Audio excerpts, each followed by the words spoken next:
Hi, and welcome back to the Because She's Adopted podcast. I'm Kristal Parke. Today we have a very special guest, Stewart Parke, my husband. He may not be my first husband, but he is certainly my favorite. So join us today as we navigate through adoption, marriage, and everything in between. Let's get started.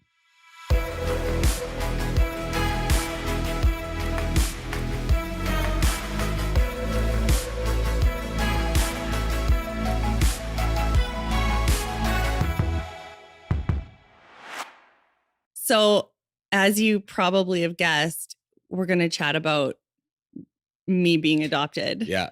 I know that for me, I've often felt like it hasn't been easy to be married to me.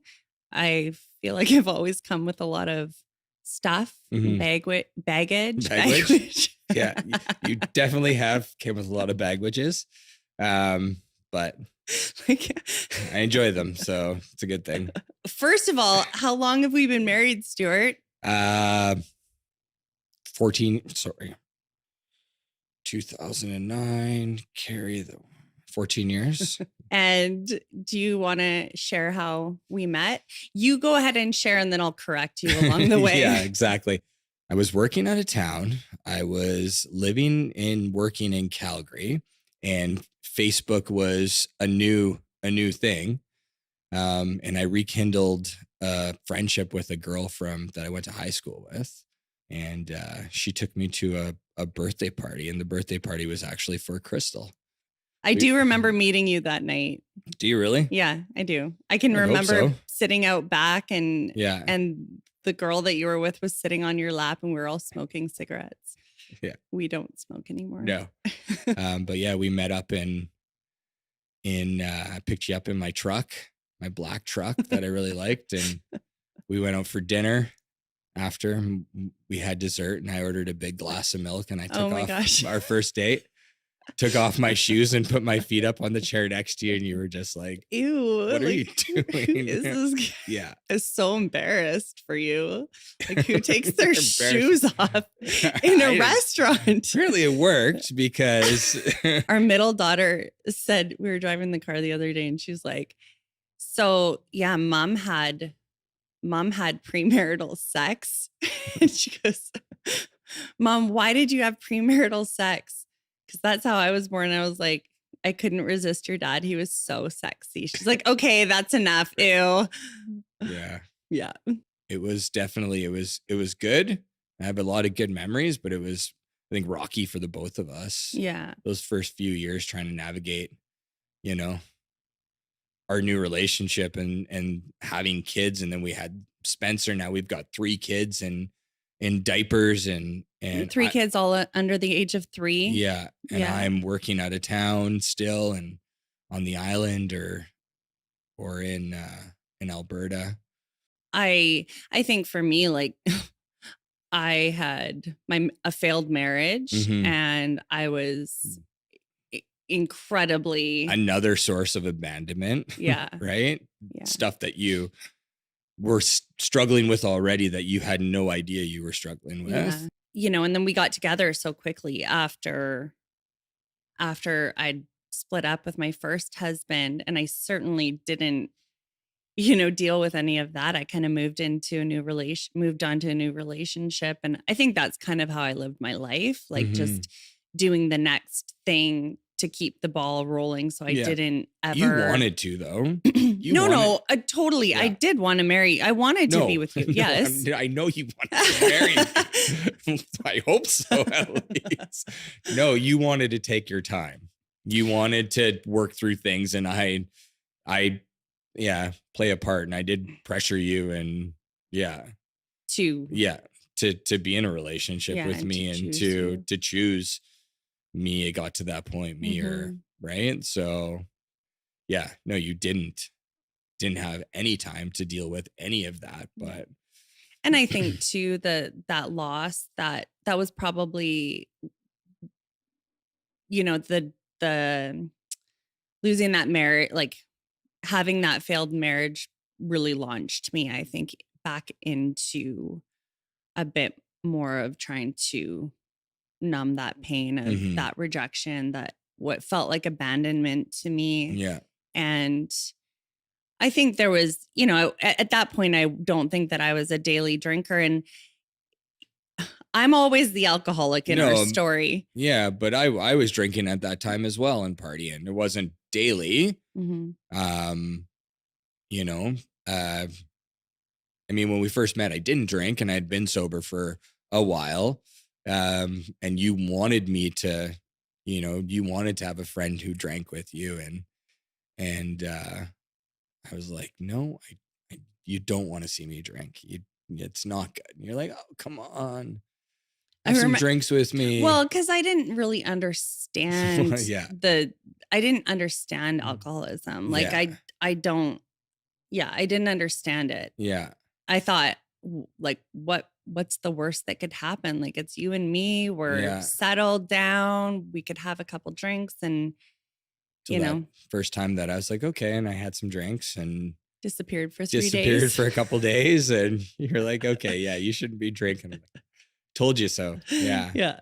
But those first few years were tough. I mean, you were struggling with alcohol. I was still, you know, I would go 6 months without drinking, and then, you know, being with you and going out, and I don't know, it kept pulling me back into that life. And what was that like for you? I know we've talked about it before, where because most of the time you knew that you didn't want to drink. You knew it was a struggle. I can remember going out with you and like telling myself, I'm not going to drink. I shouldn't be drinking.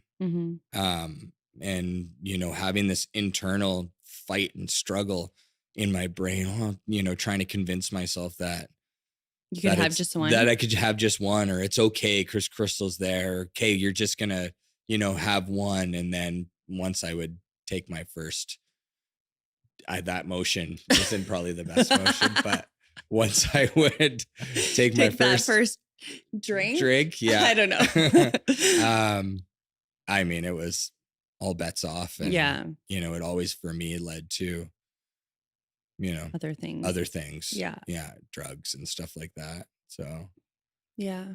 I was chatting with Kristal, my co-host, and I was saying that, you know, you never actually said to me, Kristal, you have a drinking problem.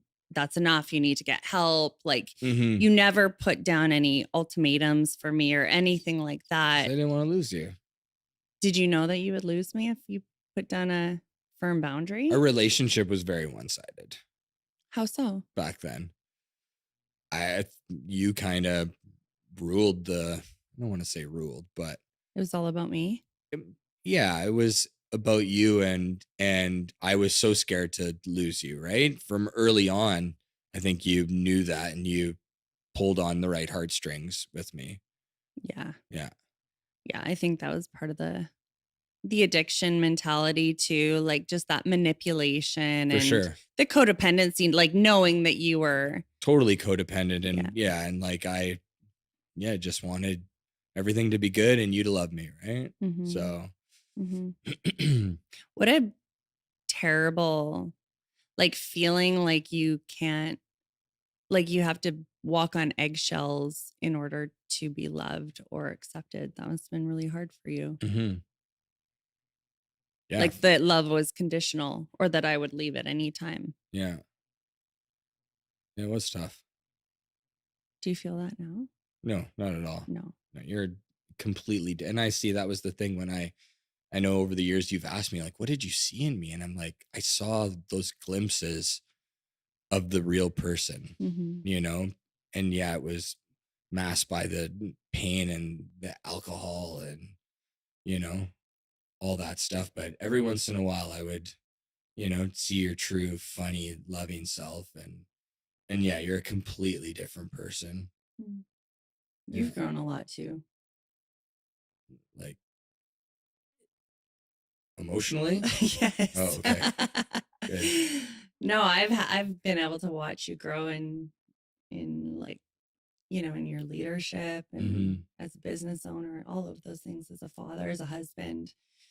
I can't imagine where we would be if I hadn't quit drinking. If we hadn't quit drinking, and See, it's funny.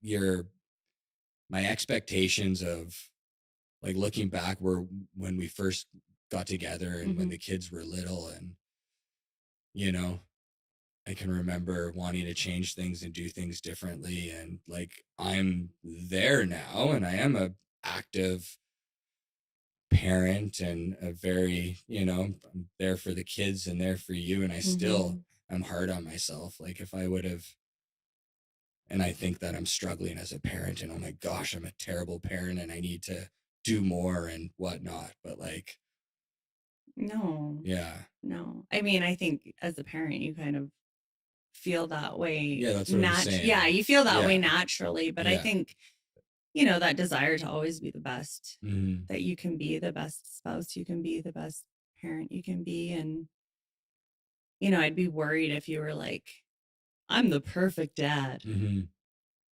Yeah. We finally came to this, turning point when, and I always say that it was literally this switch overnight, where if you had asked me the night before if I had a drinking problem, I would have said no and told you to like F off. Yeah. And then, I literally woke up the next morning. It was like, I need help. I've got a problem and I need help. And what was that like for you in terms of just, what was that experience like for you? The road leading up to that point it was getting more and more difficult, and your drinking was getting more and more. And then we had that, last final night where where I was supposed to go back to work and on the island, and I couldn't find you and whatnot. And then I always look at it too, that not that I'm taking credit. Take the credit. I'll give it to you. That I was trying to fix you and help you and control you and holding on to you tight. And, I didn't give you the space to figure it out on your own. And it wasn't until that night where I finally, for the first time, was just like, I'm done. Yeah. I'm not doing anymore. I'm leaving. Like, I can't do this anymore. And like, I had made the decision that I was going to leave. And the next day you were just like a totally different person. Yeah. I woke up and had this epiphany. It was so divine. Yeah. I feel like it was really divine. For sure. Yeah. Yeah. It was, like, because through that whole time you'd been sober for most of our marriage. Because our drinking was very different. Like I was more of a daily drinker and you were more of a binge drinker. So you would go long periods of time without drinking, and then Ty went on, and we found a treatment center. Yeah. You took me there. And still kept my codependent tendencies, and I didn't go back to work right away. I can remember calling the company that I worked for at the time, and it was like, I got family stuff going on. And even though I was a superintendent building a project over on the island, they just like stepped in and we stayed home, and you had to be sober I had to be sober for 72 hours before they'd let me go there. I remember I went and like got rid of all the alcohol in the house. Really? Yeah. Hid it or something. And there wasn't that much I can remember because you really liked alcohol. Because I drank it all already. But I hid it all, and we like hung out and talked and watched TV and cried for 72 hours. And then I can remember just being in bed with you and the kids and having this realization of what I had. Yeah. And how I had,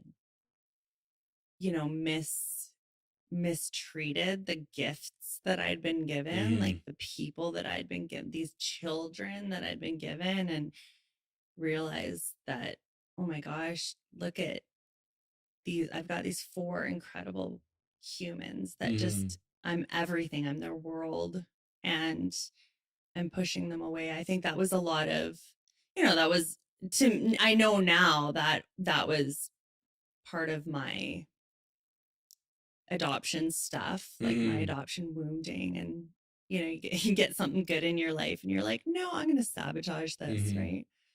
Yeah, I wonder what changed for you overnight, literally overnight, because you have, since that day, you've been a completely different person working at something else, never giving up. I think that You just finally hit your rock bottom. I think I hit my rock bottom. Yeah. I think I realized what I was going to lose. Yeah. I think that I think I had a spiritual awakening. I think that I met God that morning, and I think that I just had enough. And deep down, I was not that person. I didn't want to hurt you, and I wanted to be a good mom. But I think I was really caught up in my selfishness and all of that. So so we drove her to treatment. I left the kids with somebody. I can't remember who. Your mom, probably. My mom. Yeah. Well, we figured out you wanted to go to treatment first. I just want to step back, and we went. Remember, we went over to your parents' house to tell them that you had a drinking problem and you were going to go away to treatment. And they were my parents owned a brewery at the time, and they like were shocked and like, kind of discarded what you were saying, and we're like, you sure? Like, maybe we just need to get you a nanny, and you need to go back to work and get out of the house a bit more. And you're kind of like, no, pretty sure after everything that's going on, she's got a drinking problem. But we hid everything from them. We did. They didn't know from everybody. Well, I think too, when I'd go out, I was good time Sally. Yeah. Not when you got home though. But when I got home, no, that would. Yeah, you were red teeth Sally. Because you like red wine. Yeah. So yeah, no, we found that treatment center. We took you, drove you there, and you were like worried about going and worried about being around all these other girls. And so we stopped and got you a new pair of boots to go to rehab in. Your new going to rehab boots. Going to rehab boots. Yeah. I got lots of compliments on those boots. Yeah. Yeah. They were great. For sure. But yeah, that was the start of something great and meeting. So I dropped you off and you cried going in and didn't want me to leave you there. And some girl confronted you like soon as you got in there and we're like, she's like, what are you in for? Yeah. And I was like, drinking. Have you seen my boots? No, it didn't happen. And then I went and sat out in the car and I like cried. I remember sitting in the smashed up minivan from you, drinking and driving. And I just, cried and went home and couldn't talk to you for the first. And I had never been a stay-at-home dad. I'd never spent a night with the kids. And I think that was like the first night ever I'd stayed home when I had 3 kids under 3 that. Well, they weren't under 3. How old were they? They were 4, 2, and 1. Yeah. At the time. But still, I was like all of a sudden a stay-at-home dad for 3 months. So that was a eye-opener for me. I was like, okay, I get why she's drinking. Yeah, it makes sense now. We weren't allowed to talk for 45 days on the phone. Yeah. But you'd come out there and bring the kids and visit me. And yeah, I'll always remember those 3 months. We met friends that we're still friends with today. Yeah. And we've lost people. We've lost friends from there. Yeah.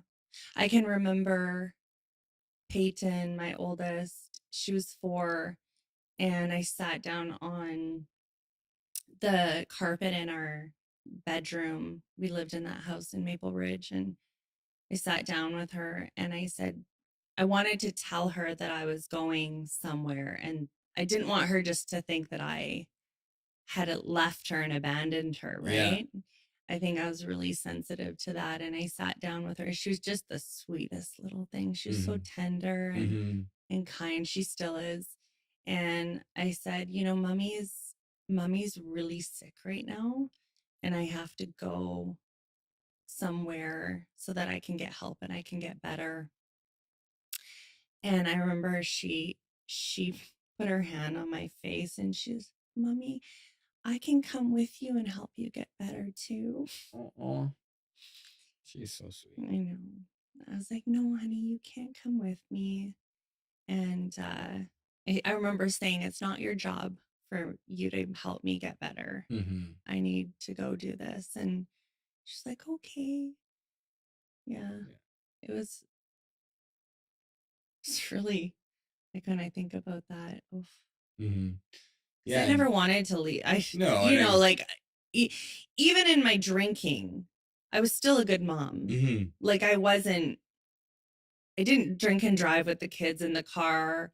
Most of my drinking, you were always there for the kids. Yeah, like most of my drinking occurred when they'd go to bed, up until maybe the end a little bit more, but they were always taken care of. I think I was definitely a functioning drinker. Yeah. You know.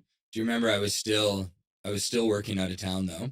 I was over on the island and I called my company and I'm like, I can't work. I can't work for the next 3 months. And so they, no problem, do what you need. And they kept paying me. Yeah, I know. Makes me emotional. I know, me too. You know, being a business owner now and just like, and I've, learned those values from Ben. But he was just like, take care of your family and don't worry about a thing. Just keep putting your timesheet in. And so like he made it possible for, us to, you know. It took a whole community, I think, of people to support you and support the kids. And I think that's where, you know, when you are in recovery, it does take a support team. I don't believe you can get sober on your own. You know, you really do need good, solid, supportive people around you to just be there for you. Your tear. That one dart tear. Just that's it, yeah. So that was my experience, but then it's fine. Then you went to treatment and you like had to actually go there and start doing the work. Yeah. So what was your experience with that and going to treatment and had you realized yet that, or when did you realize that, you know, all your struggles or a lot of your struggles and pain were, you know, around relinquishment? Yeah. I don't think I realized that until probably 10 years into my sobriety. Really? Yeah. I don't think I did. I think maybe, well, okay, what? I've been sober for 12 years. What?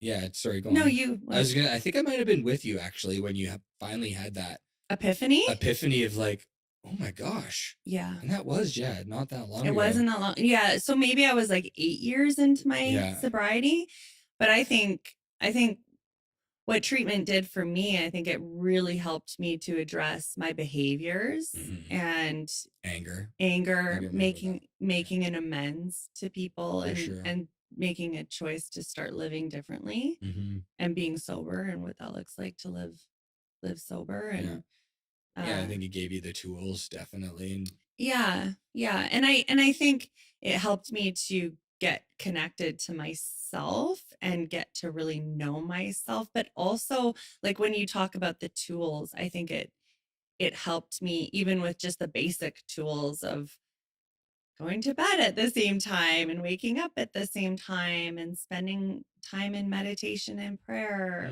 And maybe I should go to treatment. I think you should. You would love treatment. It was like the closest thing to living in a dorm in college that I thought that we were still struggling financially. Yeah. And we were living paycheck to paycheck. And I was still working out of town. And then I can remember we were like going to meetings together and stuff like that. And you were still working on yourself, and I kind of stepped back, and then we I got the opportunity to transfer to the Okanagan. Yeah. And so, and like, was quite recent, or quite um quick after you got out of treatment. Yeah. And then we like packed up everything and moved to Kelowna. And I can remember those first couple of years was just like, you know, even more of a struggle because I was making less money being in the office. And I had put on a bunch of weight. And I didn't like myself. And we came to Kelowna and it wasn't easy here. And then we didn't have the support. You know, my parents weren't here. All your people from you know, my hometown community that I in recovery and stuff like that, right? Like you had met some, you know, strong women in recovery in Maple Ridge. Yeah, no, I remember it not being easy. Yeah, it's interesting from your perspective because it's your perspective as the provider, and my perspective is always as like this emotional being and what it was like emotionally, right? But you're, you know, obviously you were the provider, that was all on your shoulders. And I know in recovery too, like it was, yeah, like you get rid of the alcohol, but then, you know, I had some serious mental health stuff that I was facing as well. And I'd have months of terrible depression. Yeah. Where I wouldn't want to leave the house or shower. Yeah, Sorry about that. I hated that. Yeah. And terrible anxiety, all of those things. So it wasn't, yeah, I mean, I always think the alcohol compounds everything, right? Like it makes it's like throwing a match on, or throwing gasoline on already a garbage fire. And I think for me too, it was maybe a bit of a struggle because you weren't the problem anymore, right? Like up until that point, it was kind of like we could focus on you being the up, you know, and I would continually swoop in to fix things and take care of things. And then you got sober and you got stronger, healthier, and working on yourself. And I was kind of, you know, just flailing in life because I didn't keep working on myself. Yeah. Like I think when I was in my active addiction, we certainly had roles. Like I was the screw up, I was the weak one, I was the problem. Red Tooth Sally. Yeah. And you were the hero. Yeah. You would come in and make everything okay and fix everything. And then I do remember when I did get sober and I got well and I was working on myself despite the mental health stuff. Like, yes, those were difficult times, but I was still constantly moving towards bettering myself. I feel like you didn't really know your place in the relationship anymore because I didn't need you to come rescue me anymore. And I can remember you having, it's like you would try to assume that role as the hero sometimes, but in doing that, you would almost like push me down a little bit, like try to remind me of like who I was or what I did in the past. And I think it was just trying to really work that out and figure out where we fit into the relationship and how the relationship, what roles we were in the relationship. And I think, yeah, it was a little bit of growing pains for you. Well, and we were living together too. Yeah. Right. Oh, yeah. You'd been out of town. The first part of our marriage, I was out of town for 2 weeks and I'd come home for 3 days and then leave again. Yeah. And now we were living together full time. Yeah. And yeah. Yeah. A lot of growing pains with that. So you said that you weren't working on yourself. I think one of my biggest complaints in our marriage was that I felt like I was always doing the work to get better, be the best version of myself that I could be. And I felt like you would just sit back and ride on my coattails of healing. Well, because you got to benefit from it. You needed the most work. So. Stop. Yeah, it was a tough time. Yeah. Yeah. It was a hard time. Mm-hmm. I don't remember when it changed either. Because it did change and things started to get better and our relationship got so much stronger and better. What was that? It was probably all the work I was doing. Yeah, obviously. Yeah. I think we found our groove. Yeah. I think one of the things too was I think this is directly related to my adoption stuff too, is that I never felt safe in the relationship in terms of that you were always going to be there. Mm-hmm. I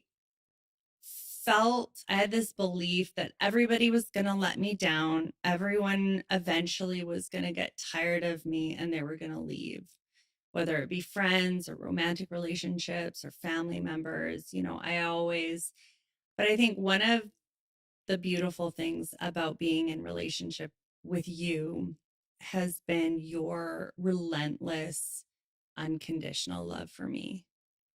And you constantly were like, I don't care. You're not going to get rid of me.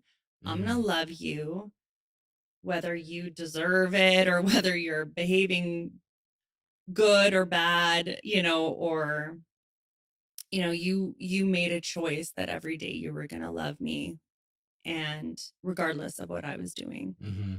And so I think what that did for me was it created such a safety for me. And all of that time that I spent trying to sabotage our marriage, which I spent a lot of time trying to sabotage our marriage, let's be honest. I think I recognized that didn't work anymore, that I didn't need to do that anymore because you weren't going to leave. You weren't. And don't get me wrong, it wasn't that I was treating you poorly or taking advantage of your kindness and your unconditional love. I think that that I just was in a place where I could receive love from you and feel safe in the relationship and know that you weren't going to take off on me. I still think you struggle with that once in a while. Really? Yeah. There's still times where you're like, do you even love me anymore? Yes, I do. Not going anywhere. Yeah. 15 years, 3 teenagers. Yeah. Yeah. So that just, I think, all still ties back into, that fear of abandonment. Fear of rejection. Yeah. All of that. When did you notice that I started to have more of an epiphany around how being adopted had affected me? Like, when we've talked about my adoption, we've talked about my adoption a lot. You've walked through a lot of it with me. I knew you felt abandoned, like from early on. And then, like, I can remember, at the beginning of a relationship, talking about you being adopted and the fact that you felt abandoned. But I don't think you tied that to everything that you were still dealing with, today, and the drinking and all the, stuff. I don't think you, in your mind, it was as big of an issue as it really was up until, just in the last few years. Yeah, like probably 3 or 4 years. Yeah, where you had that epiphany. So I think what it was I think I read a book. It was called Adoption Healing. And I think for the first time I really felt like somebody was able to put words to all the things I'd been feeling. Mm. And I felt for the first time like I was validated in, feelings other than just gratitude for being adopted. Um, there was things that, as an adopted person, you're told, like, oh, well, your birth mother loved you so much that she gave you up for adoption. Mm-hmm. And that is a really confusing thing to reconcile in your mind, because love equals giving someone away, or giving, or like letting go of that. Giving your child away. It was a really, it didn't make sense to me. Mm-hmm. Right. And so there was lots of things like that where I just kind of was able to look at things in a different way. I can remember even saying to you as well, just with like, what with Myron and Fern and your adoptive family, I can remember like being upset about being adopted, but I kind of had that, well, like, look at the life you've had and look at the life you've given. Like, you shouldn't have those feelings. Yeah. I can remember saying that to you. Yeah. You should be happy. Looking at it now is, yes, very dismissing for sure. Are you having a realization right now? No, I'm just thinking back. Yeah. Well, and I think too, the book, The Primal Wound, and then there's this. Is that the book you read, The Primal Wound? I read a book called Adoption Healing. Yeah. And then I read The Primal Wound, and then I watched the documentary Reckoning with the Primal Wound after I had already started filming my documentary. Did you know that there was such a, big adoption community out there? Or did you think you were all alone up until then? I thought I was all alone. Huh. I thought I was all alone. And when I found that community out there, and I finally felt seen and validated in my feelings, and continually, and I still feel like the community continues to be able to put words to the experiences that I've had, and they continue to help me to feel like I'm not crazy, that I'm not feeling these feelings, and that those feelings actually exist and those experiences actually exist. That's for me been such a gift for me. And they are a very soft place to land. For sure.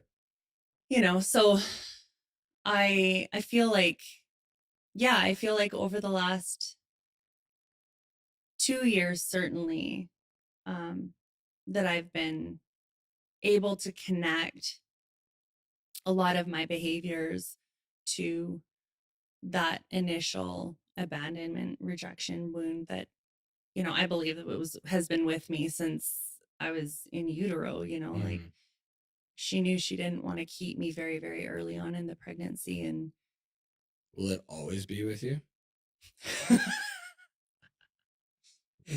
There's some seriousness to that question. Like, do you think you've been able to process that and kind of let that? I think I have a lot more acceptance around it. I think that I am able to accept what is and what has been, and what, and grieve what wasn't. I think I've been able to do all of those things. I think sometimes, I think you can go through periods of healing, and then something hits you in life, and then you're launched into like just deeper healing on the same issues. So to answer your question, I think it'll probably always be there with me, or it will always be my default. I think it's one of those things though, just like, alcoholism, like working on yourself and talking about it keeps it present in your life, and keeps you healthy, right? So I think the fact that the last few years we've talked a lot about adoption, right? And we've talked a lot about being validated and the feelings that come up with it. And so, Mm-hmm. as much as I'd like to take a break about talking about adoption, I think, yeah, it's just going to be a constant in our life, right? Well, I So, feel like this is a bit of my life's work now, yeah, and by helping other people, it yeah, helps you it does always. for sure. Yeah. What have your epiphanies been through this whole experience, the last 3 years of talking Mm-hmm. and going, because truly you've walked through me Walk through through this journey with Yeah. me. Yeah. The whole validation thing, validating, like that was a huge, once I realized that, like all the conversations that we had, you know, over the years about you being adopted and just struggles in general. Yeah. I can remember, you know, the moment that I was just like, oh my gosh, these are real problems. And she just wants me to relate and be compassionate and not try and fix it. Mm. You know, she's adopted. I'm not going to be able to fix that. Yeah. She just wants me to be there for her. Right. So that was a huge eye opener. When we were doing the filming and I was talking about you as a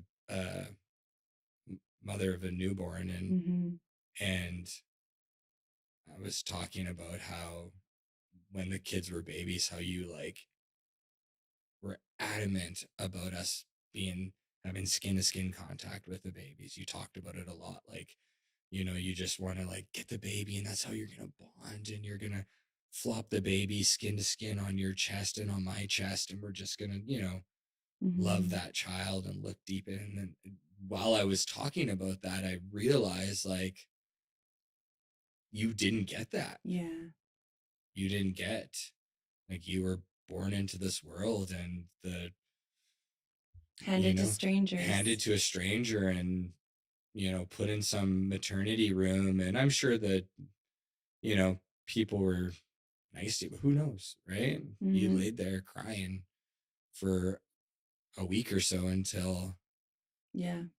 So even just not even the realization that that's not what you didn't have, the realization that that's what you went through as a baby. That was kind of like, that's, You had like a compassion for baby Kristal. Yeah, for that baby. Like I came into this, my mom hugged me and loved me and didn't stop hugging and loving me until the like day she died. the day she died. Yeah. As a grown man. And like, you've had such struggles with your adoptive family and your biological family. And it's just like, yeah, I've felt, sad for you over the years. I feel a little bit guilty about this next thing I want to chat about, but it was also a big eye opener for me.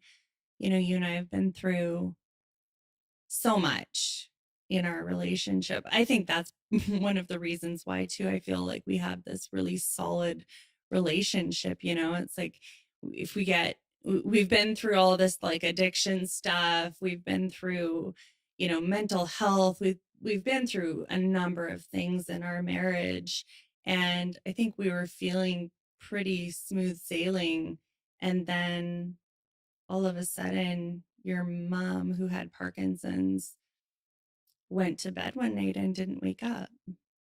And your mom was your biggest fan. And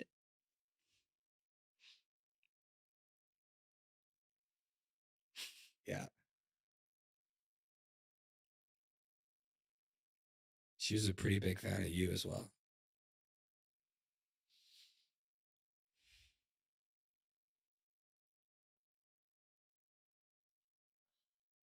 can you hand me a tissue, please? Just over there. Thank you.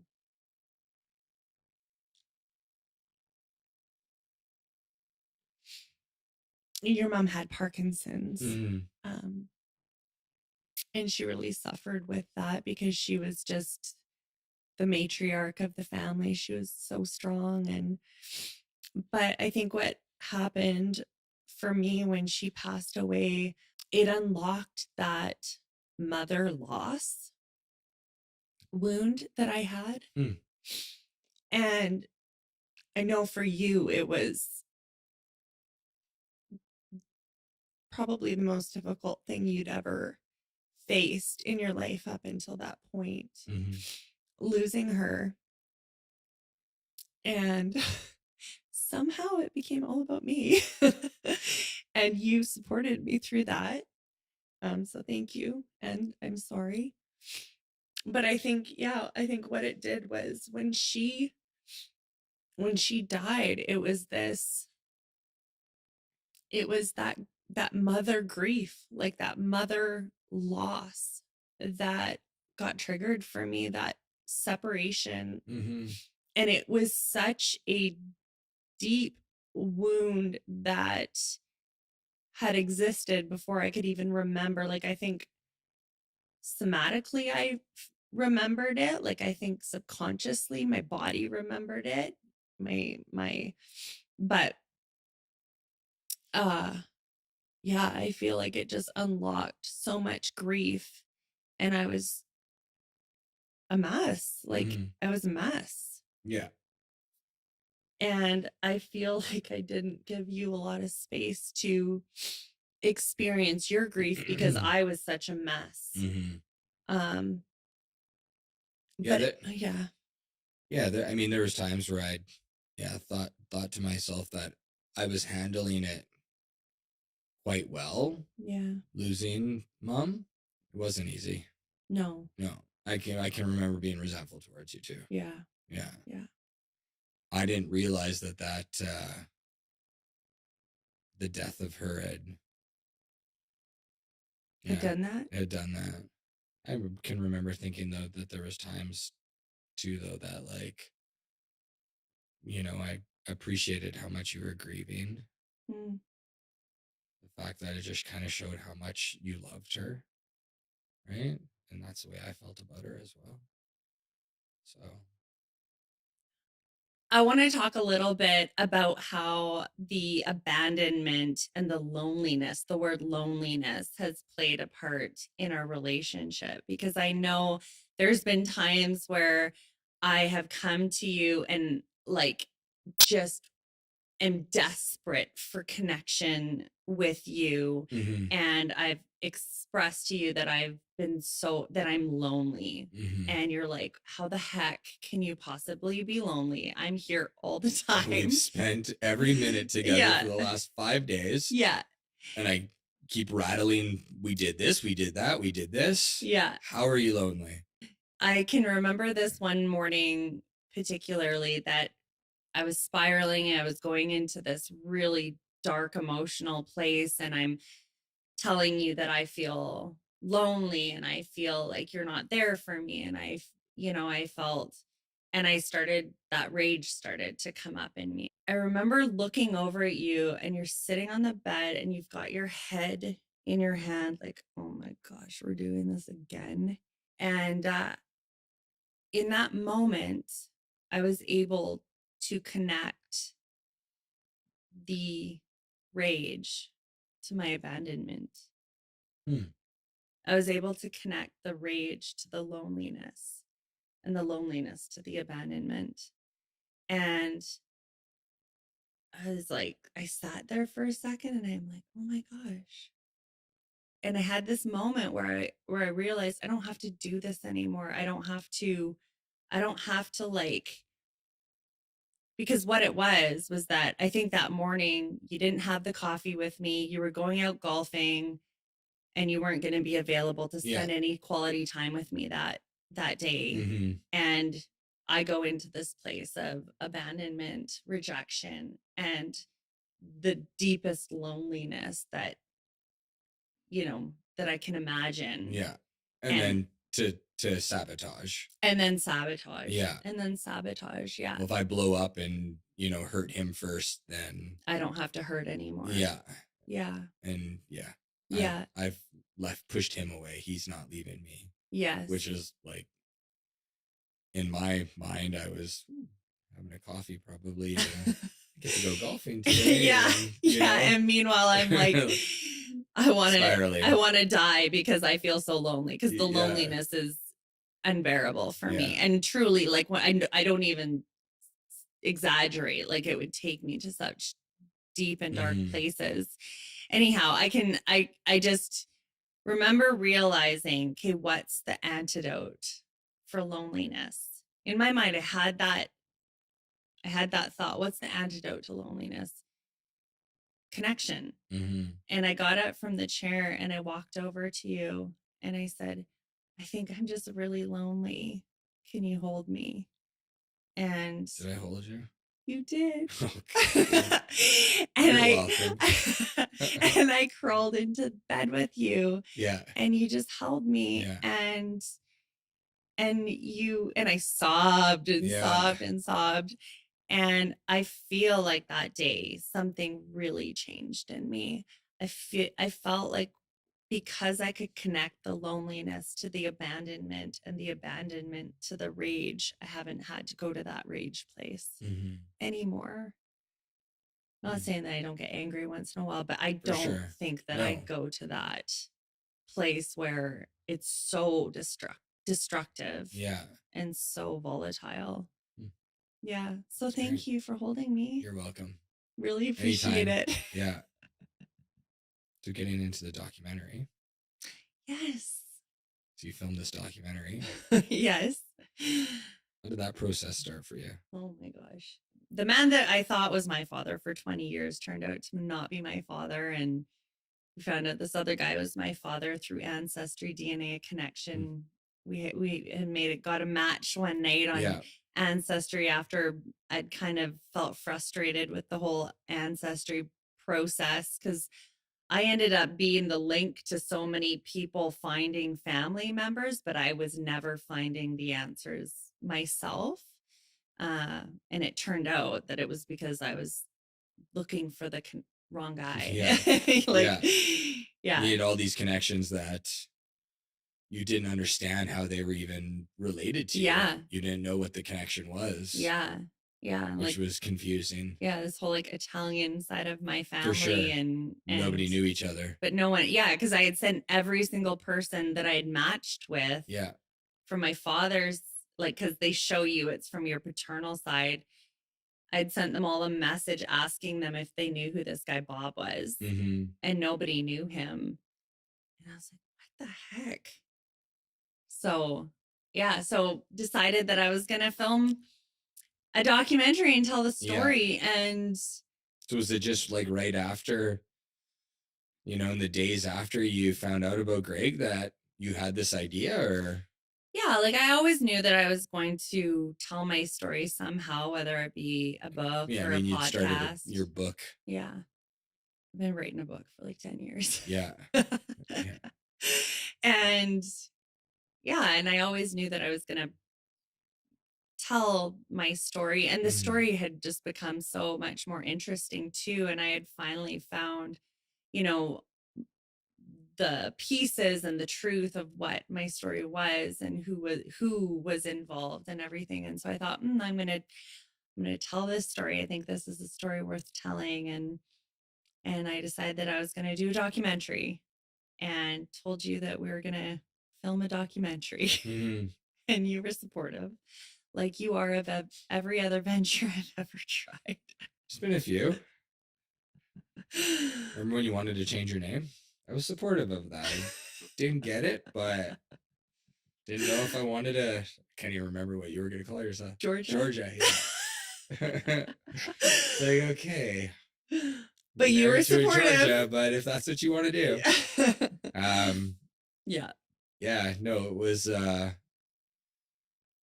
can't remember exactly when I found out that you wanted to film the documentary, but you had met James already through some friends, and came over and we had a meeting about it and kind of went through like the process and what it was going to take. And if we were up for it. And yeah, Did you think that it was just I did. another one of my things that I was gonna forget about? Yeah, I think it was kind of, from my point of view, like, sure, if this, keep hitting the mic, but if this is what you want to try, great. But I honestly don't think I ever thought we were gonna make it to a finished product. No. So you believed in me, but you didn't really I didn't really believe in you. Well, I didn't know if you were gonna stick. And it was a tough time in our lives too. What year did we? So your mom passed away in 2020. Yeah. In May of 2020, and then we started this process. In June of 2021. Okay. And then my mom died in which September. We were still struggling, with the loss of her, and then your mom died, and then things stalled and started and stalled, and the process. But yeah, it was I think we both really enjoyed it, it was something new, it was something exciting, and going down and meeting Greg was kind of our first taste of filming and being on set, and we loved it. Yeah. It was a really exciting experience. It's almost kind of addictive, actually. Yeah. And then packing up the film crew and planning to go to Manitoba, and that was so awesome. We were able to do a advanced private screening at our film studio. And we invited the cast and the crew, anyone that was connected to the film, amongst a few others, family and people that supported us. And we wanted to celebrate. We wanted to mark the accomplishment of doing this film. And because I think we went through 2 years worth of filming. We had such devastating loss in it. Then Chelsea and I spent months in her and Bigfoot, the kitty cat, at her house, in the editing suite. See, I know all the terms now. Sweet. It's her spare bedroom. And we came up with this finished product, and you had watched like all of the various cuts that we had made, and been a part of, deciding what stayed, what went. And it was so exciting that it was finally complete, but it was kind of anticlimactic. Well, because for you, it was like, okay, now it's what? Done. And I can remember, again, you had feelings of rejection, and we were sitting there, and you actually told me, you're like, I feel like I'm done here and nobody's celebrating it. Like nobody cares that like my documentary's done, except for Chelsea. Yeah, Chelsea celebrated you, but yeah, I still, you were feeling that way. Yeah, but you wanted to plan the screening, and I'm sorry, because I can remember saying, you feeling overwhelmed with everything that I have going on with my life and my world, and I'm like, as long as I don't have to do anything, like, really, is this what you want to plan it for so quickly? And yeah, and then he's tired. He's so tired. So, anyways, yeah, I'm sorry I made you feel that way, but no, I understand. This is one of the things too that I think has been so great, is that you sort of allowed me to do this project. You didn't come in and rescue me. You didn't come in and solve all the problems. Mm-hmm. You were like, this is your thing. I'm here to support you, but I want you to do this. Mm-hmm. And I think you had so much wisdom in that stance, because at the end of the day, it wasn't this like thing that you did. You were a part of it. Yeah. But it was thing that you this did. thing that I did, For sure. and with a team, Totally. and lots of support, and Then, yeah, there's still lots of times where you're like, can you, you know, help me with this on your computer? Or can you, it's like, you can figure it out. Yeah. Like, in 2023, and I finally learned how to computer. Yeah. You're a very good computer. Thank you. But yeah, you planned the screening, and 170 people there, and sold out show. It was just, yeah, amazing. I just so proud of you. You're like, you have no idea how proud of you that I am. You sound proud. Well, no, I'm just thinking about it too, and it's not like I'm not just proud that you're made this documentary. I'm proud like you have all these new skills. And like, and I know I said to you in the car the other day, I'm like, I don't want to sound about your dad, like I'm your dad, but like you're living up to your potential. That sounds, however, but like, I just think the world of you. And I think that, the kids are at the stage now where they needed you. They needed a mom. They needed a stay-at-home mom. But they're at the stage now where it's like, you can start getting some of your life back and doing some stuff that matters to you, and to not saying that you shouldn't have been a mom or anything like that, but like you just have, like you have so many great things ahead of you. Thank you. I really appreciate that. If there's anybody in the whole world that I want to be proud of me, it's you and the kids. That really is the only we're proud of you. 4 people that matter. And Rocky. The dog. Yeah. Yeah. Why do you think it works for us? Why do you think our marriage is as successful as it is and as healthy as it is? Or I think it's healthy, at least. Yeah.